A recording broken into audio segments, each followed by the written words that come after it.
إن الحمد لله نحمده ونستعينه ونستغفره ونعوذ به من شرور أنفسنا ومن سيئات أعمالنا من يهده الله فلا مضل له ومن يضلل فلا هادي له أشهد أن لا إله إلا الله وحده لا شريك له وأشهد أن محمدا عبده ورسوله لا نبي بعده صلى الله عليه وعلى آله وأصحابه ومن تبعهم بإحسان إلى يوم الدين أما بعد رب اشرح لي صدري ويسر لي أمري واحلل عقدة من لساني يفقه قولي. Bapak-bapak, ibu-ibu, para hadirin dan hadirat jamaah Masjid Al-Ikhlas Joglo yang dimuliakan Allah Subhanahu wa taala. Alhamdulillah, segala puji bagi Allah Subhanahu wa taala yang telah menganugerahkan kepada kita nikmat yang begitu banyak. Hingga malam ini kita masih diberikan kemudahan, masih dijaga iman dan Islam kita, hingga kita dapat menjalankan kewajiban kita, baik itu ibadah puasa maupun ibadah salat fardu berjamaah, maupun ibadah salat tarawih, salat witir, dan juga kita sempurnakan dengan i'tikaf. Mudah-mudahan kita diberikan kemuliaan malam Lailatul Qadar dan kita bisa memaksimalkan ibadah dengan sebaik-baiknya hingga akhir Ramadan dengan predikat hamba Allah yang bertakwa kepadanya. Amin ya rabbal alamin. Salawat dan salam senantiasa kita sanjungkan kepada junjungan kita, pemberi syafaat kita, Nabi besar Muhammad sallallahu alaihi wasallam beserta keluarga, sahabat dan pengikutnya hingga hari kiamat. Hari ini saya akan membahas tentang pandangan Al-Qur'an tentang harta. Yang pertama adalah harta semuanya milik Allah Subhanahu wa taala. Jadi apapun selain daripada keluarga ya adalah harta. Selain dari keluarga adalah harta. Selain dari manusia adalah harta, dan itu adalah milik Allah Subhanahu wa taala. Sebagaimana disebutkan di dalam Al-Qur'an, lillahi ma fis samawati wa ma fil ard. Milik Allah apa yang ada di langit dan di bumi. Jadi semuanya adalah milik Allah Subhanahu wa taala. Harta adalah milik Allah. Apa itu harta? Harta dalam bahasa Arab menggunakan kata malun. Malun dari kata mala yamilu, ya, mala yamilu artinya condong. Kenapa dinamakan dengan mal? Karena manusia condong atau cinta kepada harta. Ya, cinta kepada harta. Cinta kepada harta adalah merupakan fitrah. Fitrah manusia, sebagaimana manusia cinta kepada anak dan istri. Ya, cinta kepada harta merupakan fitrah manusia, sebagaimana manusia cinta kepada istri dan anaknya. Sebagaimana disebutkan di dalam Al-Qur'an, Allah Subhanahu wa taala berfirman, "Zuyyina lin-nasi hubbus syahawati minan nisa'i wal banin wal qanatiril muqantarah minadh dhahabi wal fiddah wal khailil musawwamati wal an'ami wal harth dzalika mata'ul hayatid dunya wallahu 'indahu husnul ma'ab." Di dalam ayat tersebut Allah berfirman, dihiasi bagi manusia cinta kepada istri dan anak, ya. Zuyyina lin-nasi hubbus syahawati minan nisa'i wal banin wal qanatiril muqantarah, dan harta yang melimpah, ya, minadz zahab, baik itu emas, wal fiddah, perak, ya, wal khailil musawwamah ataupun kuda yang terlatih, ya, wal harth, juga sawah ladang. Dzalika mata'ul hayatid dunya, itu adalah kesenangan dunia. Wallahu indahu husnul ma'ab, dan bagi Allah adalah tempat yang terbaik. Jadi cinta kepada harta tidak dilarang, ya, karena fitrah manusia. Sama dengan kita cinta kepada istri dan anak, tidak dilarang juga. Yang dilarang adalah kita cinta kepada harta lebih daripada cinta sama Allah. Yang dilarang adalah kita cinta kepada istri dan anak lebih daripada cinta kepada Allah. Itu yang enggak boleh. Ya, Allah Subhanahu wa taala semakin murka kalau kita cinta selain Allah lebih daripada cinta kepada Allah dan Rasulnya. Jadi wajib bagi manusia mencintai Allah di atas segalanya. Jadi tidak dilarang kita cinta kepada istri dan anak, itu adalah fitrah manusia. Dan tidak dilarang juga kita cinta kepada harta, itu adalah fitrah manusia. Tapi yang dilarang adalah kita cinta kepada harta lebih daripada cinta kepada Allah Subhanahu wa taala. Semakin kita cinta kepada harta lebih daripada cinta kepada Allah, Allah semakin benci sama kita. Jadi ada seorang sahabat bertanya kepada Rasulullah, "Ya Rasulullah, dullani ala amalin idza amiltuhu ahabbani Allah wa ahabbani nas." Ya Rasulullah, tunjukkan kepadaku satu amalan kalau aku lakukan Allah cinta sama aku dan juga manusia mencintai aku. Apa kata Rasulullah? Izhad ma fid dunya. Jangan terlalu cinta kepada dunia. Terlalu cinta kepada dunia tidak dibolehkan. Ya, lebih daripada cinta kepada Allah. Izhad ma fid dunya, jangan terlalu cinta kepada dunia. Yuhibbukallah, Allah pasti cinta kepada engkau. Jadi kalau kita enggak melebihkan cinta dunia terhadap cinta Allah Subhanahu wa taala, Allah pasti cinta sama kita.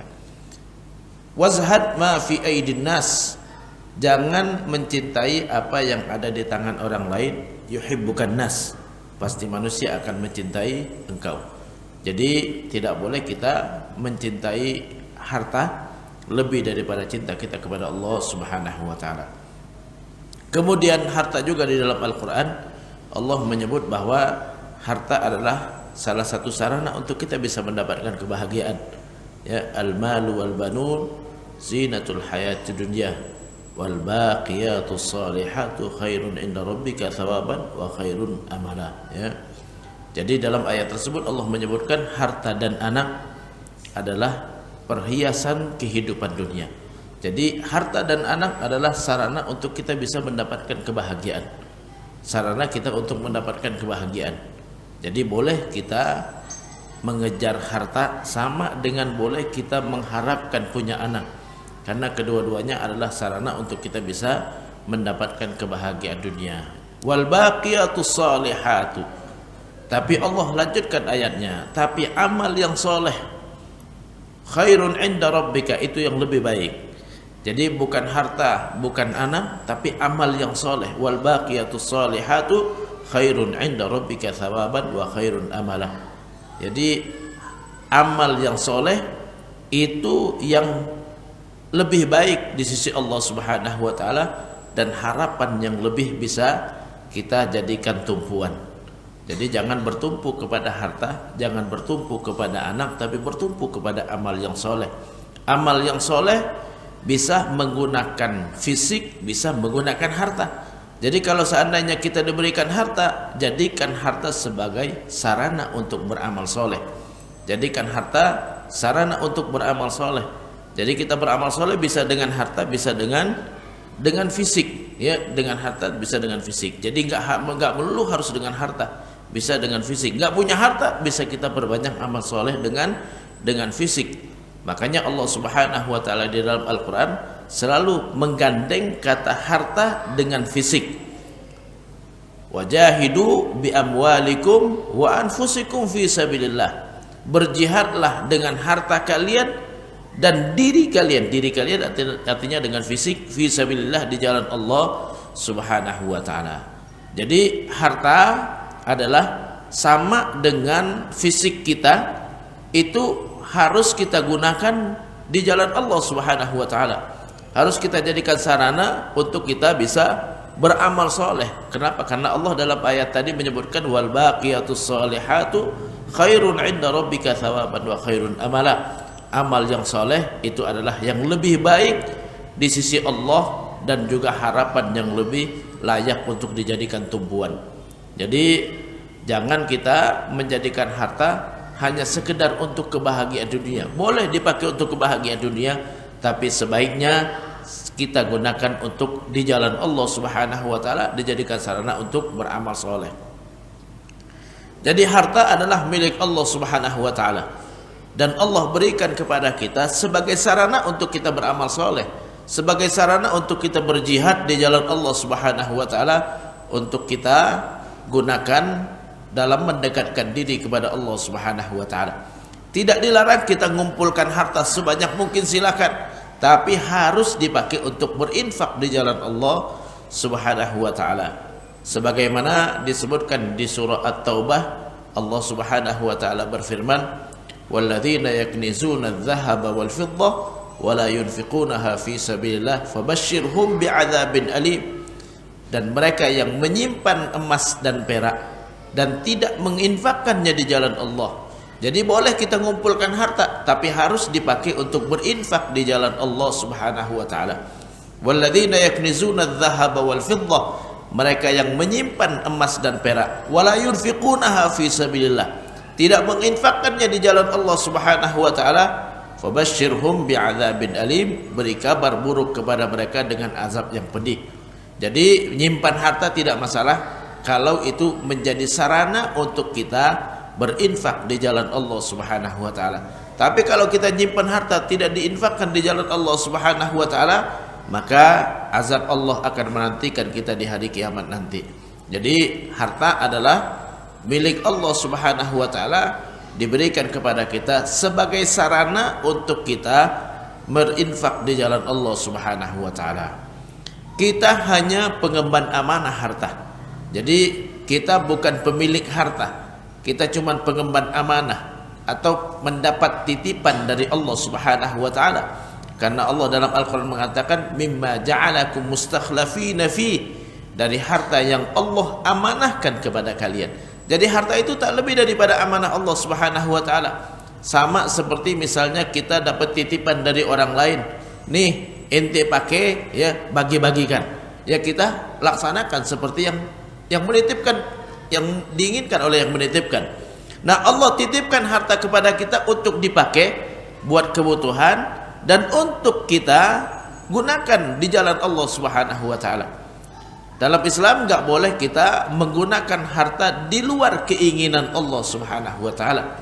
Jadi enggak ada istilahnya orang memiliki harta punya hak mutlak. Ya, tidak boleh kita gunakan di luar keinginan Allah Subhanahu wa taala. Kita punya mobil boleh dibakar? Enggak boleh. Kenapa? Karena punya Allah cuma titipan, dipakai untuk di jalan Allah Subhanahu wa taala, dipakai untuk kebutuhan yang diizinkan Allah dan untuk kita gunakan di jalan kebaikan. Jadi enggak boleh kita punya kendaraan kita bakar, rumah kita bakar, enggak boleh. Enggak boleh kita mengatakan, "Oh, ini rumah saya, terserah saya." Enggak bisa. Ya. Kita punya TV kita setel kenceng-kenceng sehingga orang terganggu, enggak boleh. Karena cuma titipan Allah. Allah membolehkan kita untuk menggunakannya sesuai dengan keinginan Allah Subhanahu wa taala. Harta enggak boleh kita pakai untuk ganggu orang lain. Harta enggak boleh kita pakai untuk menyakitin orang lain. Harta enggak boleh kita pakai untuk zalim sama orang lain. Untuk zalim sama orang lain. Jadi harta milik Allah diserahkan kepada kita sebagai titipan. Sebagai titipan, ya, sebagai titipan, kita enggak punya hak untuk menggunakannya lebih daripada keinginan Allah Subhanahu wa taala. Dan enggak boleh kita ngambil harta orang lain kecuali dengan transaksi yang jelas. Dengan transaksi yang jelas yang didasari ridho sama ridho, yang tidak bertentangan dengan keinginan Allah Subhanahu wa taala. Kita enggak boleh ngambil harta orang lain kecuali dengan transaksi yang jelas. Sebagaimana disebutkan di dalam Al-Quran, ya ayyuhalladzina amanu la ta'kulu amwalakum bainakum bil batil illa an takuna tijaratan an taradin minkum. Wahai orang-orang yang beriman, jangan makan harta di antara kalian secara tidak sah, melainkan dengan cara transaksi yang didasari ridho sama ridho. Harus didasari ridho sama ridho. Karena kita enggak berhak untuk mendapatkan sesuatu dari harta karena itu milik Allah kecuali yang Allah izinkan. Yang Allah izinkan adalah kita melakukan transaksi. Kalau kita ngambil harta orang lain harus dengan transaksi yang didasari ridho sama ridho. Ya, jadi puas sama puas. Enggak boleh kita memanfaatkan kebodohan orang karena Allah melarang, ya. Allah melarang, kita enggak boleh memanfaatkan kebodohan orang. Makanya dalam Al-Qur'an Allah melarang kita bertransaksi dengan orang yang tidak cerdas secara finansial. Wala tu'tus sufaha'a amwalakumul lati ja'alallahu lakum qiyama. Jangan kalian serahkan harta kepada orang yang tidak punya kecerdasan secara finansial. Sufaha itu orang yang enggak cerdas secara finansial. Jadi kita nggak boleh memanfaatkan kebodohan orang, mentang-mentang dia nggak paham, mentang-mentang dia nggak bisa berhitung, lalu kita manfaatkan transaksi apapun yang kita lakukan kepada orang yang tidak cerdas secara finansial, maka itu hukumnya tidak sah, ya, tidak sah. Kemarin ada kasus di pengadilan di Bogor, ya. Kebetulan saya jadi saksi ahli, ya. Jadi ada seorang meninggal, ya, meninggal. Lalu ahli warisnya itu bikin kesepakatan, ya. Bikin kesepakatan semua warisan, ya, diatasnamakan kakak yang paling tua. Lalu udah dibalikin atas nama kakak yang paling tua, setelah itu dia milikin semua. Ya, udah bikin kesepakatan kita katanya, gitu kan, ya. Nah, itu namanya memanfaatkan kebodohan orang. Memanfaatkan kebodohan orang, ya. Mentang-mentang orang nggak ngerti gitu kan, adik-adiknya nggak ngerti, ya, lalu dia milikin semua. Udah ada kesepakatan, nggak boleh seperti itu. Ya, sah secara tertulis sah. Ya, hukum manusia sah, tapi hukum Allah tidak sah. Jadi apapun yang sudah dihukumin oleh manusia belum tentu sah menurut Allah Subhanahu wa taala. Bunga bank juga sah menurut hukum manusia. Bunga bank sah menurut hukum manusia. Tanya sama bank, itu punya bank? Enggak, kata bank. Saya udah kasihkan buat ente. Sah buat kita? Tidak. Ya. Jadi sesuatu yang disahkan oleh manusia belum tentu sah menurut Allah Subhanahu wa taala. Jadi enggak boleh kita memanfaatkan kebodohan orang lain. Karena apa? Karena harta milik Allah Subhanahu wa taala tidak boleh kita ambil kecuali yang diizinkan Allah Subhanahu wa taala. Kalau Allah enggak izinkan, maka kita enggak berhak. Ya, salah satunya adalah dalam Islam dilarang kita bertransaksi dengan orang yang tidak cerdas secara finansial, yang enggak ngerti, enggak paham, mentang-mentang dia bodoh, enggak boleh kita manfaatkan. Ada orang enggak paham tentang barang yang KW dengan barang yang ori. Wajib kita jelaskan, mohon maaf, ini KW, ini ori. Ya, harga KW sekian, harga ori sekian. Enggak boleh kita manfaatkan kebodohan orang, mentang-mentang dia enggak tahu barang KW, gitu kan, barang ori, gitu kan, ya, maka kita bodohin. Kita jual barang KW seharga ori, enggak sah hukumnya. Ya, enggak sah hukumnya. Selisih harga antara ori dengan KW enggak halal buat kita. Kalau kita menjual barang KW dengan harga ori. Jadi dalam Islam enggak boleh kita memanfaatkan kebodohan orang. Jadi kenapa? Karena harta milik Allah, Allah tidak membolehkan, maka nggak boleh. Walaupun yang bersangkutan setuju sekalipun, ya, kecuali kalau dijelaskan dulu. Ini barang KW, aneh jual sama ente harga ori. Ya, dia paham, gitu kan, baru. Tapi aneh mau jual dengan harga ori. Oh ya nggak apa-apa, aneh itu, ya. Aneh beli dengan harga ori nggak apa-apa, ya, karena aneh butuh dan nggak ada barang yang aneh belum temu barang orinya, gitu kan, ya nggak masalah. Tapi dijelaskan dulu, nggak boleh kita manfaatkan kebodohan orang. Jadi dalam Islam harta adalah milik Allah Subhanahu wa taala, nggak boleh kita mengambil kecuali sesuai dengan yang dibolehkan Allah Subhanahu wa taala. Sama juga karena harta adalah milik Allah yang dititipkan kepada kita saat kita meninggal kembali kepada Allah Subhanahu wa taala. Cuman Allah yang berhak membagi. Ya, tidak boleh kita mengambil lebih daripada yang sudah ditetapkan Allah Subhanahu wa taala. Karena di dalam ayat warisan Allah mengancam mereka yang merubah hukum Allah, ya, wa may ya'sillaha wa rasulahu wa yata'adda hududahu yudkhilhu naran khalidan fiha wa lahu 'adzabun muhin. Mereka yang sudah melanggar ketentuan Allah dan Rasulnya, ya'si bermaksiat, yang sudah melanggar ketentuan Allah dan Rasulnya, wa yata'adda hududahu melampaui batasan yang Allah sudah tetapkan, yudkhilhu naran pasti Allah masukkan ke dalam neraka, khalidan fiha kekal di dalamnya, wa lahu 'adzabun muhin dan dia berhak azab yang menghinakan. Jadi karena harta milik Allah Subhanahu wa taala, saat orang meninggal kembalikan kepada pemiliknya yaitu Allah, dan hanya Allah yang berhak untuk membaginya. Hanya Allah yang berhak untuk membaginya. Di antara cara memiliki harta yang dilarang Allah di dalam Al-Qur'an, pertama adalah yaitu kita zolim, ya, sama orang lain, ya, mendapatkan harta dengan cara yang zolim tanpa hak. ya. Sebagaimana disebutkan di dalam ayat yang tadi saya bacakan, ya ayyuhalladzina amanu la ta'kulu amwalakum bainakum bil batil. Wahai orang-orang yang beriman, jangan makan harta di antara kalian secara batil. Batil itu tidak sah. Ya, batil itu tidak sah. Jadi tanpa sah, ya. Jadi nggak boleh kita mendapatkan harta tanpa transaksi yang sah, ya. Transaksi yang sah. Di antara transaksi yang nggak sah adalah tentu saja adalah Islam melarang riba, ya, melarang riba. Riba transaksi yang nggak sah. Apa itu riba? Yaitu kita mendapatkan harta orang lain, ya, tanpa kompensasi, ya. Jadi definisi riba itu adalah tambahan yang dibebankan kepada yang berhutang. Jadi ada orang berhutang 1 juta, suruh bayar 1,5 juta, ya, maka itu berarti ada kelebihan 0,5 juta, ya. Atau tambahan yang dibebankan kepada yang berhutang karena terlambat melunasi, karena dia nggak bisa bayar pada waktu yang sudah disepakati, lalu dibungakan hutangnya sehingga nambah, gitu kan. Nah itu definisi riba, itu definisi riba. Nah ini kenapa Islam melarang? Karena zolim, ya. Makanya Allah Subhanahu wa taala di dalam Al-Qur'an berfirman, wa in fa in tubtum falakum ru'usu amwalikum la tadlimuna wa la tudlamun. Kalau kalian bertaubat, maka ambil sesuai yang kalian hutangkan.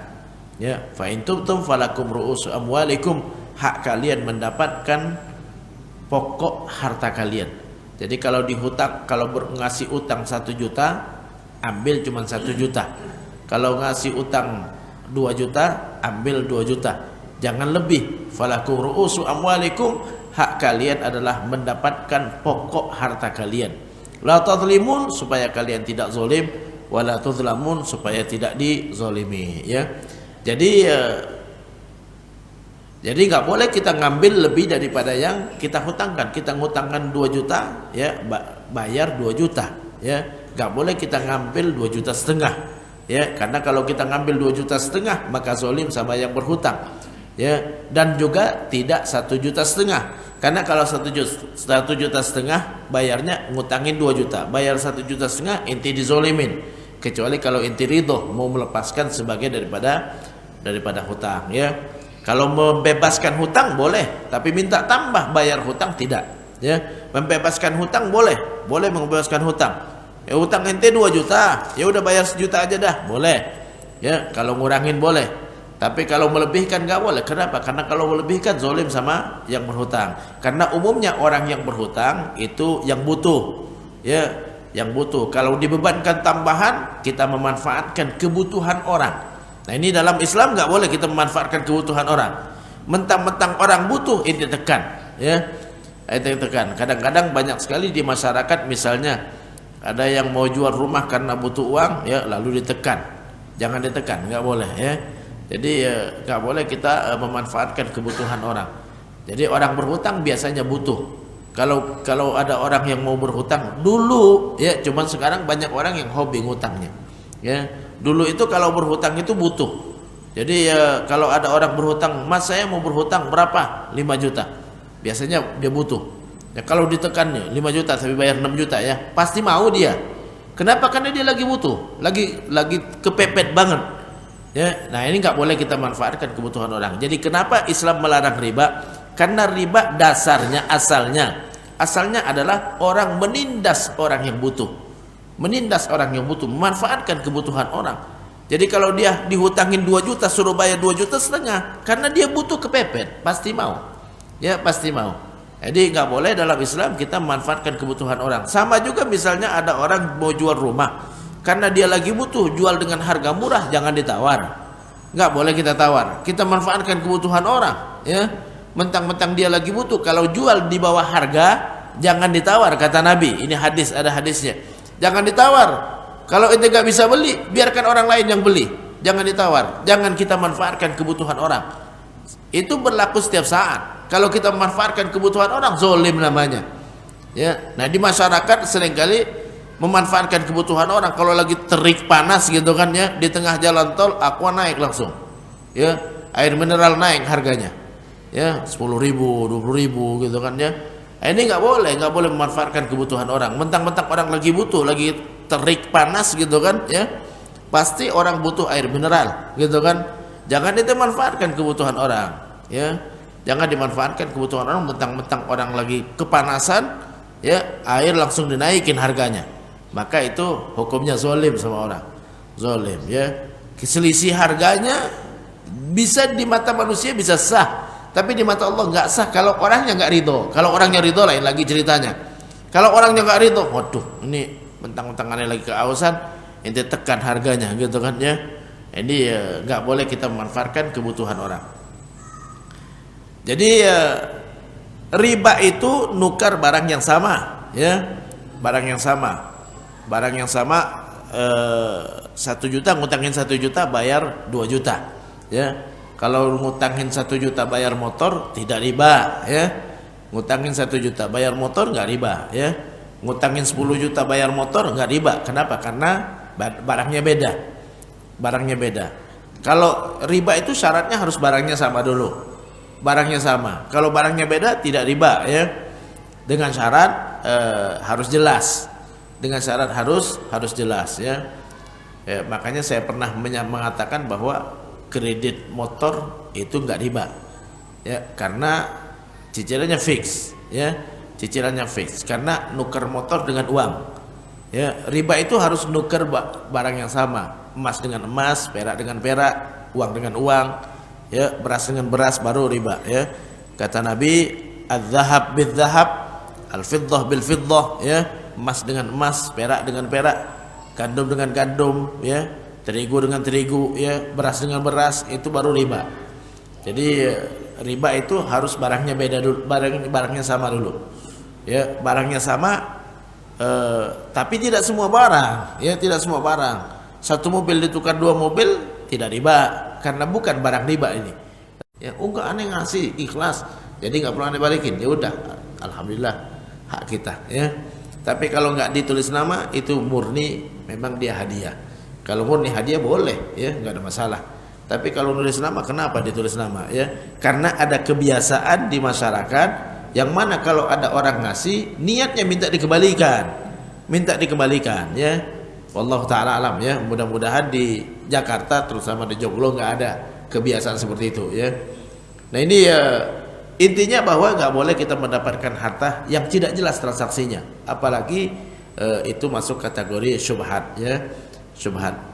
Yang ketiga adalah kita tidak boleh dilarang dalam Islam kita mendapatkan harta dengan cara merugikan orang lain ya, merugikan apapun itu dengan transaksi yang ada unsur paksaan ya, ada unsur tipuan ya. Dalam hadis Nabi kita Muhammad SAW pernah suatu hari datang ke pasar ya, dan Nabi mendapatin ada orang yang jual gandum, ternyata yang bagus ditaruh di atas, yang jelek ditaruh di bawah. Nabi mengatakan, man ghasyana falaysa minna, siapa yang menipu kita maka bukan golongan kita ya. Jadi kita nggak boleh menipu orang lain, memanfaatkan ketidaktahuan orang ya, memanfaatkan ketidaktahuan orang. Jadi Islam tidak membolehkan kita mendapatkan harta dengan cara menutup-nutupin sesuatu yang berakibat kerugian pada orang lain, kerugian pada orang lain. Menipu itu tidak harus orang ngomong ya, tanpa ngomong pun bisa menipu, tanpa ngomong pun bisa menipu. Misalnya gitu kan, kita jual barang ya, ini kalau dikemas dengan baik orang akan mengira barangnya bagus, padahal barangnya sama aja gitu kan. Nah ini itu namanya bisa nipu juga ya. Kita kemas dengan baik, kita bungkus, kita ini kan kita bikin kemasannya menjadi menarik, kemasan yang menarik, padahal isinya sama. Nah ini nggak boleh ya, nggak boleh. Kalau dengan niat ya, tapi kalau nggak niat nggak ya, nggak niat untuk nipu orang. Nah kalau niat, wah ini kalau kita kemas dengan baik, kita bungkus, kita rapikan gitu kan ya, orang ngirain bahwa ini barang mahal.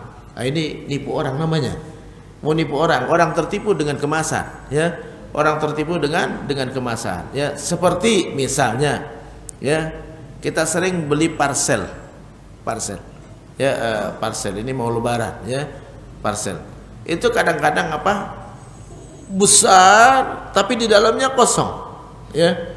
Nah ini nipu orang namanya, ya. Kelihatan tampilannya bagus, padahal di dalamnya nggak ada apa-apa, gitu kan? Dalamnya nggak ada apa-apa, ya. Sama orang jual buah gitu, ya. Jual buah juga gitu kan, oh, kemasannya bagus, kelihatannya penuh gitu kan, ya. Tapi pas dilihat di dalamnya kosong. Lihat di dalamnya, atau buah yang bagus ditaruh di atas, buah yang jelek ditaruh di dalam. Nah ini nipu orang namanya, nggak boleh, ya. Jadi apapun merugikan orang lain yang menyebabkan orang nggak ridho, maka nggak halal kita dapatkan. Jadi kita harus mendapatkan harta yang halal. Jangan sampai kita memanfaatkan atau mendapatkan harta dari cara menipu orang lain. Ya, Nabi kita Muhammad SAW bersabda, la darar wala dirar. Nggak boleh merugikan orang lain dan nggak boleh membalas kerugian dengan kerugian. Jadi nggak boleh kita menimpakan mudarat kepada orang lain atau membalas mudarat dengan mudarat, ya. Jadi Rasulullah sampai mengatakan, man ghasyana falaysa minna, siapa yang menipu kita maka bukan golongan kita. Jadi itu beberapa hal yang dilarang di dalam Islam, ya. Jadi Islam tidak membolehkan, ya, kita mendapatkan harta kecuali secara sah, ya, secara sah dengan transaksi yang didasari ridho sama ridho, tidak memanfaatkan kebodohan orang, tidak berniat untuk merugikan orang, ya, dan itu transaksinya jelas, ya. Kalau nggak jelas maka tidak dibolehkan, ya.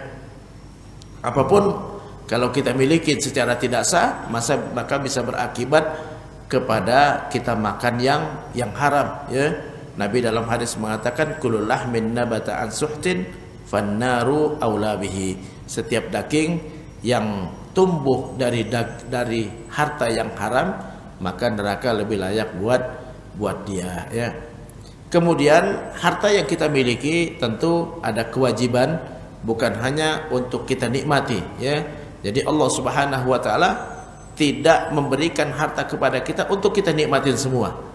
Ada yang wajib kita sisihkan untuk orang yang tidak mampu berupa zakat, ya, berupa zakat.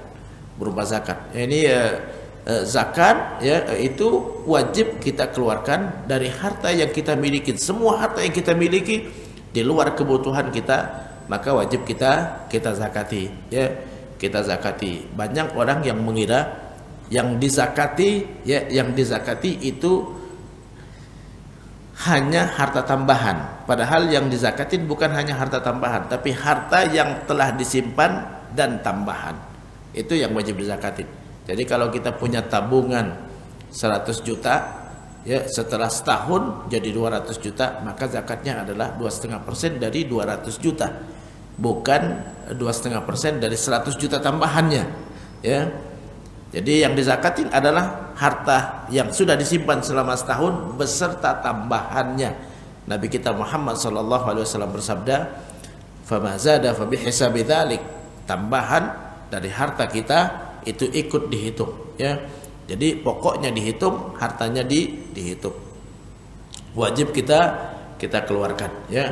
Nah, ini hal seperti ini banyak sekali di masyarakat yang belum menyadari bahwa wajib dia keluarkan zakat dari semua harta yang dia miliki di luar kebutuhan, ya. 2,5% itu setiap tahun, ya, setiap tahun.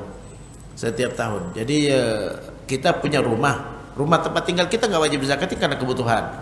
Tapi kalau kita punya rumah kedua, itu wajib dizakati. Ada 3 kemungkinan. Kemungkinan pertama, kita gunakan untuk kebutuhan keluarga kita, maka nggak wajib zakat, ya. Atau kita pakai buat kebutuhan keluarga kita, misalnya kita punya anak yang sudah menikah tapi dia belum punya rumah, lalu dia tinggal di rumah kita yang kedua, nggak wajib dizakatin karena buat kebutuhan. Atau kemarin ada yang nanya, Ustadz, saya punya rumah kedua tapi yang nempatin adalah ibu saya, nggak wajib dizakatin, ya, karena dipakai buat kebutuhan, ya, dipakai buat kebutuhan. Atau kita punya rumah kedua tapi ditempatin oleh saudara kita, ya, maka nggak dizakatin juga, nggak dizakatin. Yang kedua, kemungkinan yang kedua adalah itu rumah kedua kita kita sewakan, maka yang dizakatin adalah hasil sewa. Yang dizakatin adalah hasil sewanya, ya.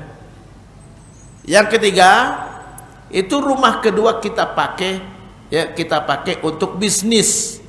Untuk bisnis itu adalah sebagai tempat, ya. Seperti Pak Idris gitu kan, ya, dia pakai buat tempat jual bakso. Ini enggak dizakatin juga. Yang dizakatin hasilnya. Hasilnya hasil jual baksonya, ya. Yang keempat gitu kan, tidak dimanfaatkan, tidak disewakan, tidak dipakai, ya, sebagai tempat tadi, ya, atau kita nggak digunakan sama sekali, maka itu yang dizakatin adalah 2,5% dari pokoknya nilainya, ya. Nah, ini lebih besar zakatnya, ya. Intinya apa? Bahwa kalau kita punya harta, gunakan. Kalau nggak digunakan, zakatnya lebih besar. Zakatnya lebih besar. Jadi kalau kita punya rumah kedua tadi, kalau kita pakai buat kebutuhan, tidak dipakai buat apa, nggak dipakai buat bisnis gitu kan, ya, nggak dipakai buat sewa, ya, maka yang dizakatin adalah pokoknya. Jadi kalau rumah kedua tadi nilainya 2 miliar, zakatnya 50 juta. Tapi kalau kita sewakan, sewanya mungkin 50 juta per tahun, zakatnya adalah 2,5% dari 50 juta. Lebih kecil, ya, 2,5%-nya. Kalau kita pakai buat apa, seperti tadi dijadikan toko, ya, hasil tokonya yang dizakatin. Hasil tokonya yang dizakatin, rumahnya enggak, karena rumah sebagai alat doang. Atau kita pakai buat kebutuhan, ya, kita pakai buat tempat tinggal anak kita yang sudah berkeluarga, ya, kita pakai buat orang tua kita, atau kita pinjamkan ke saudara kita, ya, maka enggak dizakatin. Jadi intinya bahwa orang Islam apapun yang dia miliki, usahakan dia manfaatkan, ya. Jangan didiamkan, tapi justru dimanfaatkan. Makanya Rasulullah SAW bersabda dalam sebuah hadis, kata Rasulullah, "Idza wullitum malal yatim", kalau kalian diberikan amanah menjaga harta anak yatim, fattajir fihi, bisniskan, ya, hatta la ta'kulahu shadaqah, supaya tidak habis dimakan zakat.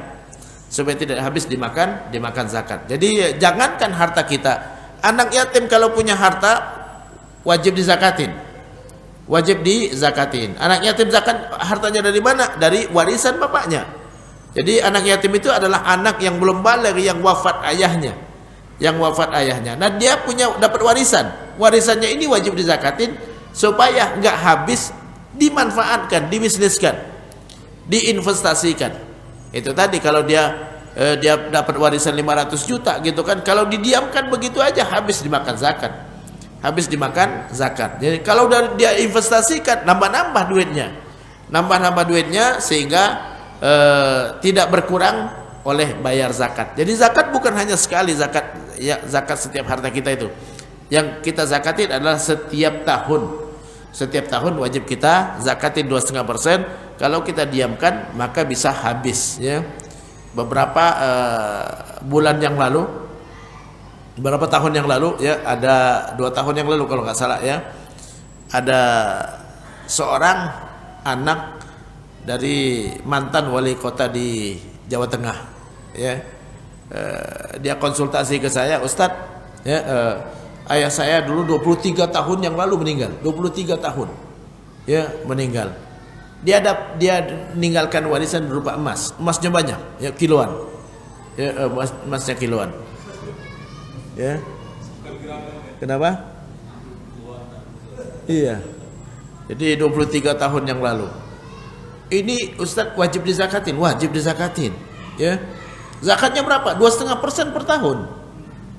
2,5% per tahun, kalau 23 tahun udah 50 juta, 50%-an, ya, habis itu emas, ya. Nah, ini ya supaya nggak habis, diinvestasikan, dimanfaatkan. Jadi salah satu hikmah zakat adalah orang muslim kalau punya harta jangan didiamkan, tapi diinvestasikan supaya nambah. Jadi untuk investasi itu dianjurkan dalam Islam. Jadi jangan kita diamkan. Kalau kita punya rumah jangan didiamkan, kalau kita punya emas jangan didiamkan, kalau kita punya tabungan jangan didiamkan, gitu kan. Kalau didiamkan habis dimakan zakat, setiap tahun wajib dizakati, ya. Ada yang nanya ke saya, "Ustadz, saya udah pensiun, ya, punya tabungan 1 M, itu wajib dizakatin. Tapi saya nggak punya penghasilan lagi. Usahakan supaya punya penghasilan. Kalau ente nggak punya penghasilan, maka 1 M tadi berkurang terus, 2,5%, 2,5%, lama-lama habis nanti. Jadi wajib dizakatin terus ya. 1 M di tabungan, zakatnya 25 juta. Setiap tahun dizakatin terus, lama-lama habis nanti. Jadi supaya nggak habis ya, maka diinvestasikan. Jadi orang Islam dianjurkan untuk dia menginvestasikan hartanya. Jadi harta silakan dikumpulkan ya, silakan disimpan, tapi jangan didiamkan. Kalau didiamkan, pertama zakatnya lebih besar ya. Kalau rumah tadi dipakai buat toko, hasil toko yang dizakatin. Kalau rumah tidak dipakai buat toko, tidak disewakan, yang dizakatin rumahnya. Jadi jangan sampai kita nyimpen harta ya, tapi tidak dimanfaatkan. Jadi Islam menganjurkan kita kalau punya harta, maka diinvestasikan, dibisniskan, jangan didiamkan. Ya, jangan didiamkan supaya tidak berkurang dimakan oleh zakat. Karena setiap tahun wajib dizakatin. Jadi bukan hanya sekali, tapi setiap tahun wajib dizakatin. Begitu juga harta perdagangan, ya. Banyak sekali orang mengira yang dizakatin itu cuma keuntungan. Padahal bukan hanya keuntungan, tapi keuntungan dan sisa stok barang. Sisa stok barang wajib dizakati. Beberapa minggu yang lalu, bulan Ramadan ini ya, ada seorang pengusaha nanya ke saya, Ustadz, harta perdagangan itu yang dizakatin keuntungan atau sisa stok barang juga? Semuanya, dua-duanya dizakatin. Jadi artinya apa? Orang muslim harus dia punya pembukuan. Keuntungan bulan ini berapa, bulan kedua berapa, bulan ketiga berapa, sampai setahun. Ya, taruhlah setiap bulan dia punya keuntungan 10 juta. Ya, sampai setahun 120 juta. Plus dia periksa stok barang di gudangnya. Semua barang yang di gudang itu wajib dizakatin. Ustaz, tapi kan itu belum laku. Supaya ente bisa zakatin, ya karena dia belum laku. Daripada ente zakatin belum laku, mending zakatin setelah laku. Bulan ke-11, orang muslim bulan ke-11 cuci gudang. Ya. Cuci gudang. Ayo periksa barangnya, yang belum laku cepat ente jual. Ketimbang ente zakatin belum laku, mending ente zakatin setelah laku. Bulan ke-13 masukkan barang baru. Jadi setiap tahun ada istilahnya cuci gudang. Cuci gudang, ketimbang ente zakatin belum laku, mending ente zakatin setelah laku. Kalau belum laku zakatnya dengan apa, Ustaz? Uangnya nggak ada. Boleh dizakatin dengan barangnya. Jadi kalau tokonya tadi beras yang dijual, gandum yang dijual, telur yang dijual, yang dizakatin silakan pakai barangnya. Ya, silakan barangnya. Ya, beras sisa 100 kg, berarti zakatnya berapa? 2,5 kg. Ya, gandum ada 100 kg, 2,5 kg. Telur ada 100 biji, 2,5 biji, ya. Cuma setengah biji nggak mungkin dipecah, gitu kan? Ya, nah ini bisa diganti dengan uang, ya. Jadi wajib bayar zakat. Jadi kenapa? Karena dalam Islam siapapun yang mau bisnis silakan bisnis. Tapi 2,5% saham bisnisnya punya orang miskin. Bagaimana ngitung saham? Ngitung saham bukan hanya keuntungan dan pokok. Ngitung saham keuntungan dan pokok. Jadi 2,5% saham orang muslim saat bisnis ya adalah punya orang miskin. Dengan syarat adalah perputaran uangnya mencapai nisab. Ya, perputaran uangnya mencapai nisab, perputaran uang bisnisnya mencapai nisab, ya.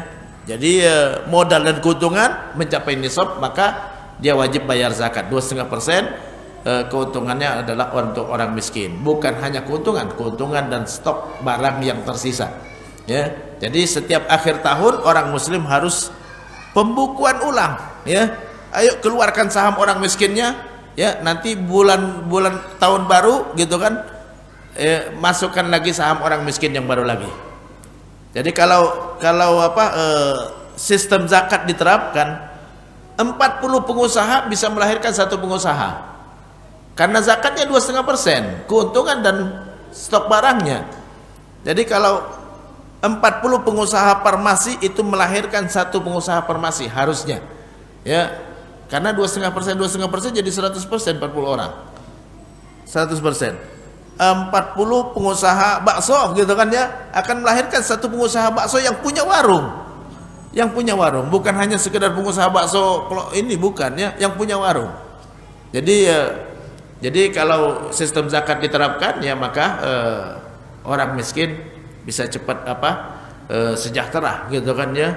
Jadi orang miskin diseleksi, siapa yang punya keinginan untuk jadi pengusaha bakso, kumpulkan 40 pengusaha, nih 2,5%, 2,5% saham, 40 jadi 100%, 100%. Jadi pengusaha utuh ya. Nih kita keluarkan zakatnya untuk kita bangunkan satu orang miskin ya toko bakso yang baru. Gitu kan. Jadi dalam Islam semua harta yang kita miliki wajib dizakatin ya. Jadi bukan hanya sekedar Allah memberikan hak kepada kita untuk menggunakan di jalan Allah Subhanahu wa taala, tapi ya ada 2,5% dari harta kita itu harus kita salurkan kepada mereka yang berhak ya. Yang dizakatin adalah semua harta kita di luar kebutuhan kita ya. Rumah kita nggak wajib dizakatin ya, perabot rumah nggak wajib dizakatin ya, jam tangan kita nggak wajib dizakatin ya, perhiasan yang ada di badan ibu-ibu nggak wajib dizakatin.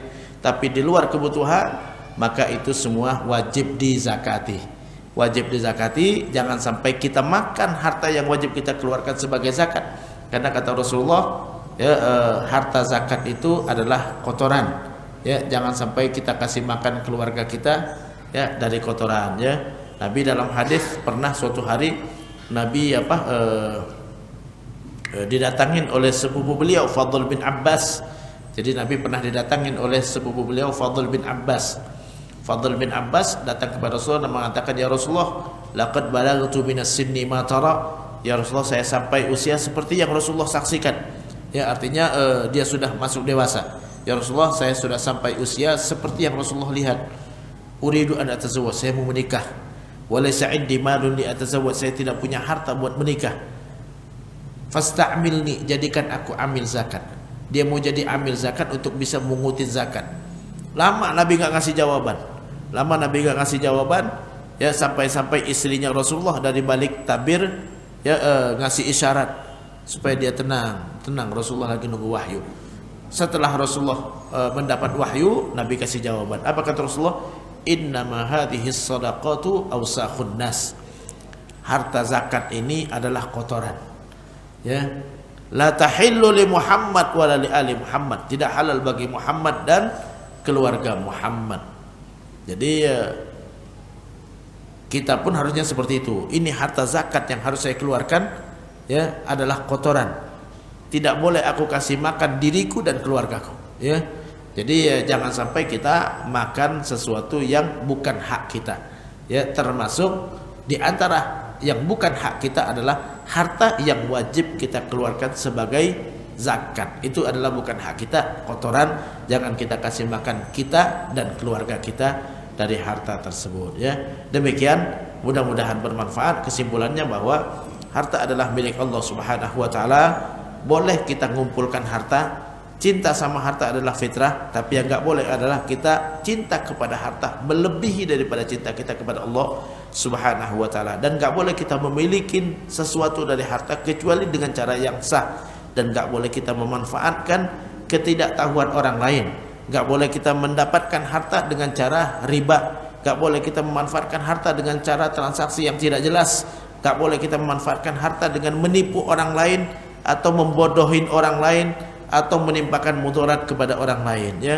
Dan harta yang kita miliki bukan semuanya untuk kita, tapi ada sebagian yang harus kita salurkan kepada fakir miskin, dan itu wajib kita laksanakan setiap tahun, bukan hanya sekali seumur hidup ya, selama harta kita mencapai nisab, batas minimal wajib zakat. Berapa batas minimal wajib zakat?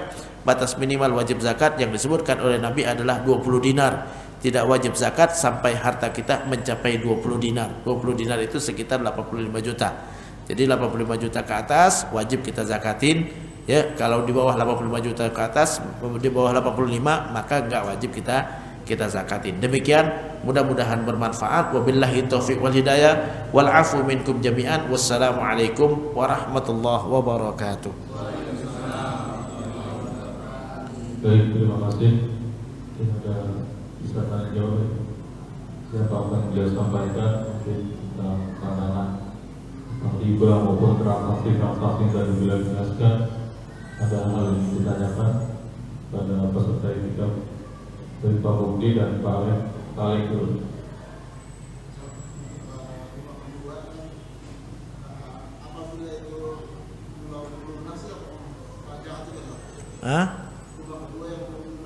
Belum lunas. Oke. Rumah kedua yang belum lunas itu adalah rumah kita, ya. Rumah kita. Apakah pertanyaannya? Apakah hutang mengurangi kewajiban zakat? Tidak mengurangi. Tidak mengurangi kecuali yang sudah jatuh tempo. Nah, ini baru mengurangi. Jadi misalnya kita punya rumah 5 miliar harganya. Kita nyicil, ya. Nyicil 10 juta per bulan, ya. 10 juta per bulan. 5 miliar itu punya kita bukan? Rumah 5 miliar tadi punya kita bukan? Punya kita kan?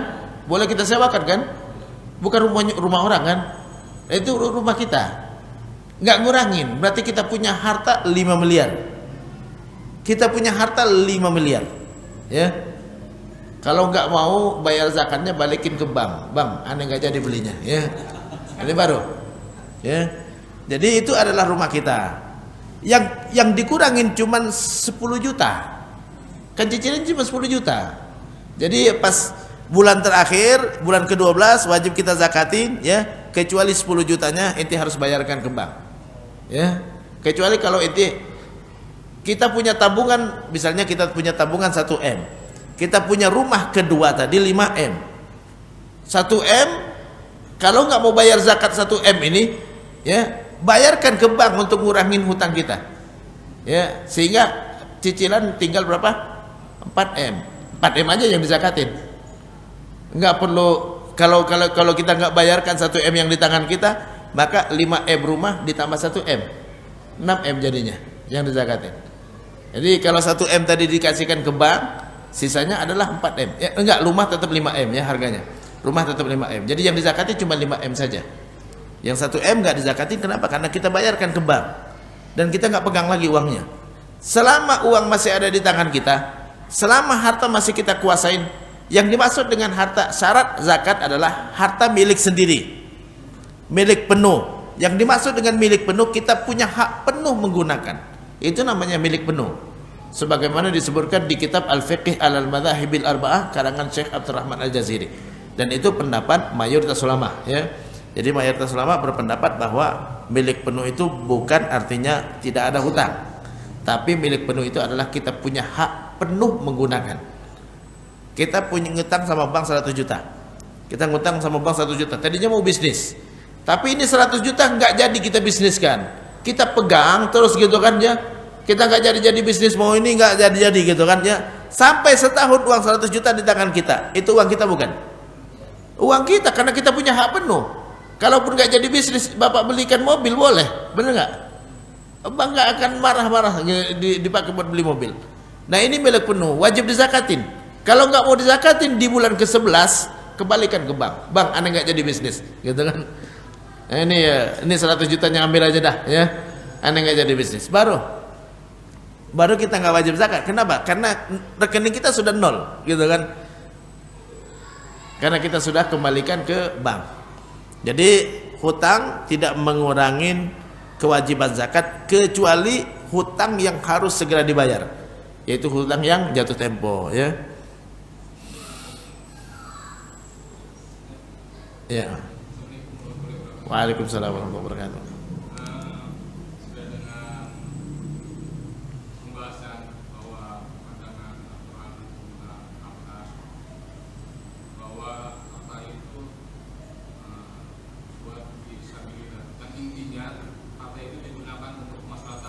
Betul. Salah satunya adalah zakat fitrah.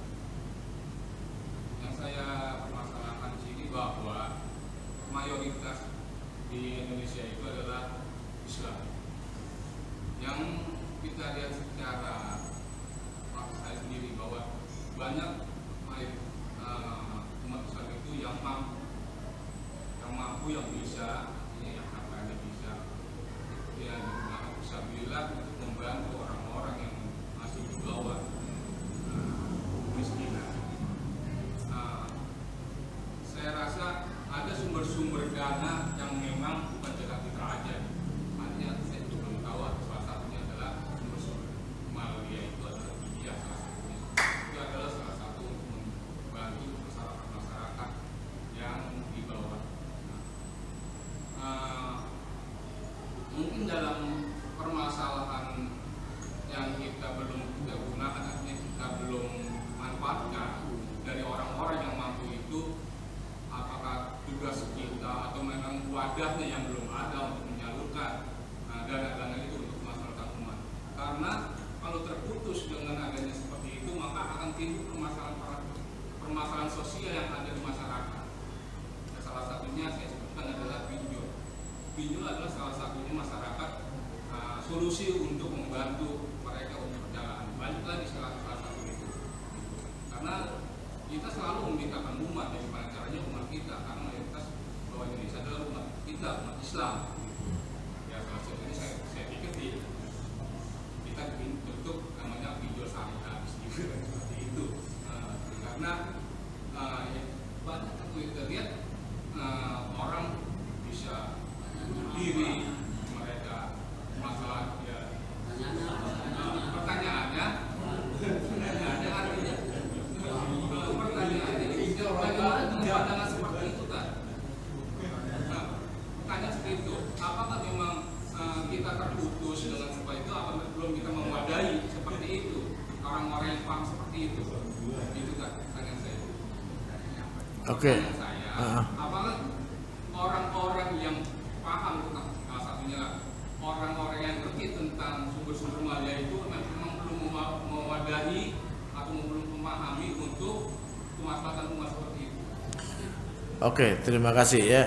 Mudah-mudahan saya bisa tangkap pertanyaannya ya.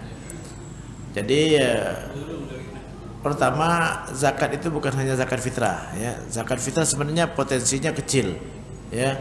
Potensi zakat di Indonesia itu bisa sampai 300 triliun per tahun ya. Jadi bukan kecil, 300 triliun per tahun. Jadi yang dikorupsi sama timah itu berapa? 271. Belum seberapa dibanding potensi zakat di Indonesia. Jadi potensi zakat di Indonesia itu besar sekali, sampai 300 triliun. 300 triliun per tahun ya. Zakat fitrah itu enggak seberapa. Zakat fitrah hanya potensi zakat fitrah ya maksimal hanya 13 triliun ya. Karena kan zakat fitrah itu 50.000 dikali kalau 260 juta umat Islam Indonesia, maka 13 triliun, hanya 13 triliun ya. Zakat mal yang besar, zakat mal bisa 200-an ya. Dari mana zakat mal? Ya tabungan rakyat Indonesia itu wajib dizakatin semua. Yang di atas 85 juta, yang di atas 85 juta ya. Kemarin saya ceramah di BSI ya, saya tanya di BSI ada berapa jumlah nasabah prioritas di BSI ya. Ada 50.000 nasabah prioritas. Untuk jadi nasabah prioritas itu minimal punya tabungan 500 juta kan, 500 juta ya. 500 juta dikali 50.000 ya, itu sekitar 25 triliun ya, 25 triliun ya. Jadi ya 25 triliun itu baru nasabah prioritasnya aja. 25 triliun itu zakatnya itu bisa sampai ya 50 miliar ya, 50 miliar. Belum lagi jumlah ya simpanan umat Islam di Indonesia di BSI sendiri ada 165 triliun. Jadi ya udah susah ngitungnya ya. 160 itu baru di BSI, padahal bank syariah itu persentase yang nyimpen di bank syariah itu enggak melebihi 7%. Berarti di Bank Mandiri lebih besar lagi, di BNI lebih besar lagi, di BRI lebih besar lagi Ya. Jadi kalau kita 167 200 ya, 200 kalau itu baru 7%, berarti udah berapa ya, udah susah ngitungnya ya. Nah itu tabungan wajib dizakatin semua 2,5%. Yang di atas 85 juta, yang di atas 85 juta ke atas itu wajib dizakatin semua. Kalau semua bayar zakat, itu besar. Itu baru dari tabungan, belum dari emas, yang nyimpen emas gitu kan. Belum lagi harta perdagangan. Tadi harta perdagangan keuntungan bersih ditambah sisa stok barang ya. Belum lagi dari hasil tambang minyak ya, emas ya, timah, nikel dan lain-lain ya, batu bara, itu semua wajib dizakatin 2,5% semua. Jadi potensi zakat di Indonesia itu sangat besar sekali. Jadi untuk zakat fitrah itu baru kecil. Nah ini kalau seandainya dizakatin semua 300 triliun itu bisa didapatkan, bisa orang ngeluarin semua zakatnya, maka seluruh rakyat Indonesia ini kebagian minimal 1 juta satu orang, termasuk bayi-bayinya ya, itu dapat semua. Kan cuma buat dikasihkan ke orang miskin aja. Orang miskin berapa sih? Enggak seberapa ya. Jadi setiap orang miskin bisa dapat lebih dari 10 juta. Jadi kalau potensi zakat tadi dimaksimalkan, dihimpun semua, maka orang miskin akan mendapatkan lebih daripada 10 juta. Jadi kalau seandainya maksimal dalam menghimpun zakat tadi dan maksimal juga di dalam menyalurkan, insya Allah yang pinjol tadi itu nggak akan ada lagi ya. Yang punya usaha pinjol bangkrut dia ya. Kenapa? Karena cukup orang dapat zakat aja ya, dapat zakat. Jadi tapi masalahnya orang Indonesia ini ada sebagian yang hobi minjem juga, hobi ngutang ya. Jadi kalau nggak ngutang itu nggak merasa nggak enak gitu kan. Nah ini masalahnya. Jadi kalau potensi zakat 300 triliun tadi terrealisasi ya, maka orang miskin masing-masing bisa dapat minimal 10 juta. Minimal 10 juta orang miskin ya. Jangankan orang miskin, seluruh rakyat Indonesia pun dapat semua ya. Jadi itu potensi zakat Indonesia. Jadi kenapa masih banyak orang yang minjem tadi ya, karena zakat belum maksimal ya, belum maksimal. Dari potensi 300 triliun tadi yang terrealisasi baru sekitar 6 sampai 9 triliun saja ya zakat. Dan 6 sampai 9 triliun saja. Masih banyak lagi yang belum bayar ya. Cukup. Baik, sebelum ditutup saya mau nanya. Baik, mungkin di dalam transaksi kita mungkin ada cara-cara yang cara-cara syariat ya, kalau bahasa saya itu disiasati, karena kita bertransaksi seperti yang biasa di bulan puasa. Misalnya kita transaksi tukar uang, itu jelas kita tahu dia riba, tukar 100.000, 90.000, maupun kita transaksi jual beli yang menurut kita halal, pada itu zolim. Ada beberapa informasi atau kajian-kajian itu ada cara-cara, mungkin cara-cara yang sesuai dengan syariat. Seperti misalnya kita pinjam uang, tukar uang 100.000 tetap dengan 100.000. Akan tetapi mana ada beberapa kajian itu misalnya dia mencontohkan kita membawa aqua ini kita, kalau kita tukar 200.000 itu kita ada transaksi terlebih dahulu, kita infakkan aqua ini misalnya 20.000 kepada dia yang kita kasih, dan kita transaksi beli aqua ini 25.000. Jangan aqua dulu ya. Air mineral. Air mineral. Iya, ada seperti itu. Ada cara-cara mungkin seperti itu. Ada kemarin Ustadz Mas Syafaqi, kalau bahasa saya Mas Syafaqi berkata dia ada cara nggak? Karena transaksi itu lumrah menurut kita. Cuma kalau orang tidak tahu itu jelas itu riba karena uang. Begitu juga ada transaksi kita tidak tahu itu seperti emas.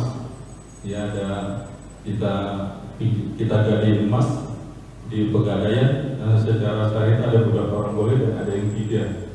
Karena ada orang yang gadi emas dan ada yang barang-barang yang bukan ribawi. Mungkin caranya tetap yang bisa ada cara-cara syariat nggak yang biasa mensiasati. Mungkin kalau itu riba jadi tidak riba. Mungkin seperti itu tadi. Oke, terima kasih ya. Jadi apakah ada transaksi yang tadinya riba bisa disiasati jadi tidak riba ya? Bisa aja, gak ada masalah ya.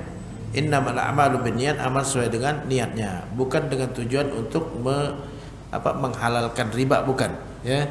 Tapi supaya tidak riba gitu kan. Sama seperti BPJS. BPJS itu kalau transaksi seperti sekarang kan nggak boleh karena transaksinya gharar. Tapi kalau diganti transaksinya jadi transaksi sumbangan untuk orang sakit, boleh.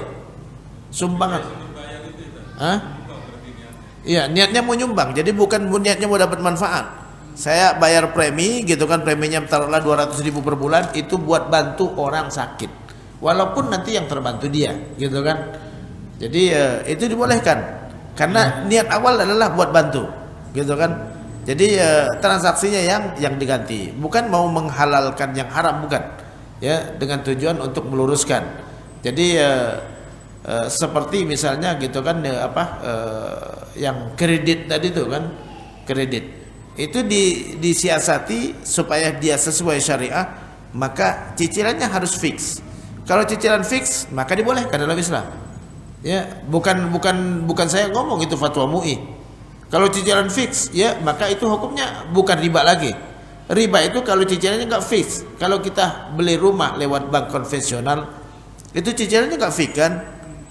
Nggak fix, bisa naik, jarang turunnya, ya, jarang turunnya, ya, naik gitu kan ya. Tahun ini gitu kan 3 juta, tahun depan bisa 3.200.000, tahun berikutnya 3.300.000. Nah itu riba hukumnya. Ya, pertama nggak jelas, gharar, ya. Yang kedua naiknya itu adalah riba ya. Tapi kalau difikskan maka itu sesuai dengan syariah. Jadi boleh aja karena Islam memberikan solusi. Wa ma arsalnaka illa rahmatan lil alamin, kami tidak utus engkau melainkan rahmat bagi seluruh alam. Rahmat itu artinya tentu memberikan solusi juga, termasuk rahmat juga. Ya, jadi Islam tidak melarang kalau kita mencarikan solusi setiap transaksi yang tidak boleh, bagaimana supaya boleh. Ya, yang tidak sesuai syariah bagaimana kalau sesuai syariahnya seperti apa. Jadi bisa ya, tidak dilarang.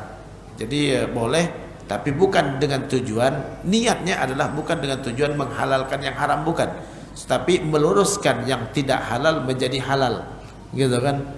Jadi yang tidak halal, yang tidak boleh menjadi boleh, gitu kan, menjadi boleh. Wallahu a'lam. Baik, alhamdulillah pemaparan hari ini dari tengah 10 sudah 1 jam setengah yang dapat jadi pembelajaran pada guru petani yang Dr. Yusuf. Jadi sama-sama kita tutup dengan beristighfar 3 kali. Astagfirullah, astagfirullah, astagfirullah. Subhanakallahumma wa bihamdika asyhadu an la ilaha illa anta astaghfiruka wa atubu ilaik. Kami tutup. Wassalamualaikum warahmatullahi wabarakatuh. Waalaikumsalam warahmatullahi wabarakatuh.